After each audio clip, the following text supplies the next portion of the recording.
108 और 103 जरा देखिए, टीएमसी 108, अब बीजेपी ने भी सैकड़ा पार कर लिया है, बीजेपी शतक के पार, अब बीजेपी आगे हो गई 112 सीटों पर, टीएमसी 99, बीजेपी 112, टीएमसी 99। इस लिहाज से तो अब बीजेपी बहुमत के आंकड़े के करीब हो गई और टीएमसी पीछे चली गई। जैसा मैंने कहा ना, इलेक्शन का रिजल्ट भी होना चाहिए तो ऐसा ही होना चाहिए।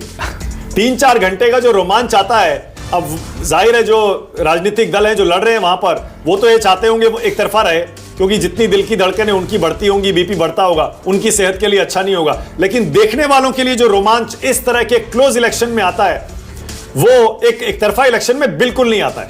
112 बीजेपी, टीएमसी 99। विजय थलपति अपनी सीट से आगे चल रहे हैं, पेरम्बदूर से, यह भी अपडेट आया है। अधीर रंजन चौधरी आगे चल रहे हैं, ममता बनर्जी आगे चल रही है, हिमंता बिस्व शर्मा आगे चल रहे हैं। बंगाल के पुरुलिया में भी टीएमसी को बढ़त मिल गई है। और कुल 5 राज्यों में अगर देखेंगे तो फिलहाल बंगाल में बीजेपी आगे, असम में बीजेपी आगे, तमिलनाडु में इंडिया अलायंस आगे, अब टीएमसी आगे हो गई। मैं वाक्य पूरा करता नहीं हूं और यह आंकड़ा बदल जाता है। अब बंगाल में टीएमसी आगे, असम में बीजेपी आगे, तमिलनाडु में डीएमके गठबंधन यानी इंडिया अलायंस आगे, और केरलम में कांग्रेस लेड यूडीएफ आगे। और नंदीग्राम से शुभेंदु अधिकारी आगे, ये भी बता दीजिए। हाँ, नंदीग्राम से शुभेंदु अधिकारी आगे चल रहे हैं। पिछली बार यहीं से उन्होंने ममता बनर्जी को हराया था। आप सबसे पूछ रहे थे, कोई भी आगे है। आप सबसे पूछ रहे थे कि आपकी किस सीट पे नजर है। हाँ, तो मैं पलट के कहूं, मेरी सीट है नंदीग्राम।